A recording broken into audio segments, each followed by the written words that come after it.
Praise the lord. ఈ సంతోషకరమైన ఉదయం మీ అందరికీ కూడా మంచి జరగాలని దేవుణ్ణి కోరుకుంటూ ఉన్నాను. అదేవిధంగా దేవుని యొక్క మాటను మనం ముందు పెట్టుకొని నడుద్దాం. ఫిలిప్పీలు రాసిన పత్రిక 4వ అధ్యాయం 19వ వచనంలో దేవుడు మాట్లాడుతూ ఉన్నాడు.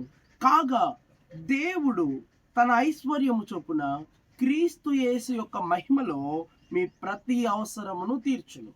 ఇక్కడ దేవుని మాట సెలవిస్తుంది, మీ ప్రతి అవసరం తీర్చబడుతుందట.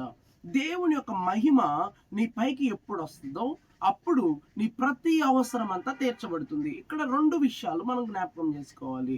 ఆయన మహిమలో అంటే ఆయన మహిమ మన పైకి రావాలి. అదేవిధంగా మన అవసరము ఏమై ఉందో తెలుసుకోవాలి. ఈరోజు ప్రతి ఒక్కరము కూడా మన ఆశే మన అవసరం అవుతుంది. ఈరోజు అవసరం అంటే మన ఆశ కాదు, అవసరము అంటే మనకు కావాల్సింది. ఈరోజు నీకు కావాల్సింది ఏంటో దేవుడికి తెలుసు. ఈరోజు పిల్లల అవసరము ఏంటి? వాళ్ళ చదువులకి ఫీజు కావాలి, అలాగే వాళ్ళ స్కూల్కి వెళ్తానికి సైకిల్ కావాలి, అలాగే చాలా చాలా అవసరాలు ఉంటాయి. అలాగే దేవుడు నీ ప్రతి అవసరమును తీరుస్తారంటున్నాడు. ఆయన మనకు తండ్రి అయి ఉన్నాడు కనుక నీకేమి కావాలో, నీకు ఏది సిద్ధపరచాలో, నీకు సమయానికి ఏది ఇవ్వాలో దేవుడికి ఖచ్చితంగా తెలుసు. కాబట్టి నీ ప్రతి అవసరాన్ని తీరుస్తాడు. కాబట్టి ఈరోజు దేవుడు అంటూ ఉన్నాడు, నా రాజ్యాన్ని నా నీతిని ముందు వెతుకు, అప్పుడు నీకు కావాల్సిందేంటో నేను ఇవ్వబోతూ ఉన్నాను. నీకు నువ్వు అడిగిందంతా నేను ఇస్తాను. గనుక నా ప్రియ సహోదరి సహోదరుడా, ఈ ఉదయకాల సమయంలో మనం నేర్చుకోవాల్సిన విషయం ఏంటో తెలుసా?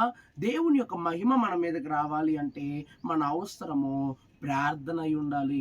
ఈరోజు ప్రార్థన చేయటానికి ఇష్టపడు, ప్రార్థనలో నీ అవసరాలన్నీ పెట్టు, ప్రార్థనలో దేవుణ్ణి ప్రేమించు, దేవునితో సహవాసం చేయి, దేవునితో మాట్లాడు, దేవునితో సహవాసాన్ని పెంచుకో. అప్పుడు మహిమ నీ పైకి దిగి వస్తుంది. అప్పుడు నీ ప్రతి అవసరము తీర్చబడుతుంది. ఏ కష్టం వచ్చినా, ఏ నష్టం వచ్చినా దేవుని యొక్క మహిమ, దేవుని యొక్క కాపుదల నీకు నిత్యము తోడుగా ఉంటుంది. కాబట్టి నువ్వు భయపడనక్కర్లేదు. కనుక ప్రార్థన చేసుకుందామా? మహాపరిశుద్ధుడా, మహాగణుడా, మహోన్నతుడా, ఈ దినమందు అయా ప్రియ బిడ్డలతో నువ్వు మాట్లాడి ఉన్నావు. నీ అవసరత ఏమై ఉంది?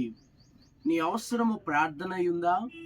దేవుని యొక్క మహిమ నీ పైకి రావాలని ఆశపడుతున్నావా అని మాట్లాడి ఉన్నావు. ప్రభువా, ఎంత గొప్ప దేవుడు తండ్రి. ఈరోజు ఎంతమంది అయితే నీ పట్ల నమ్మకం కలిగి ప్రార్థన చేస్తూ తమ అవసరములను నీకు చెప్పుకొంచు ఉన్నారో వారి అవసరతలన్నీ తీర్చబడును గాక. ఎవరైతే నీ రాజ్యమును నీతిని వెతుకుతూ ఉన్నారో వారు అడిగినదంతయో వారికి దయచేయండి. నీ కృపను వారికి ఇవ్వండి. నీ సంతోషమును సమాధానమును వారికి అనుగ్రహించండి. యేసు క్రీస్తు నామమున అడుగుతున్నాం తండ్రి, ఆమేన్.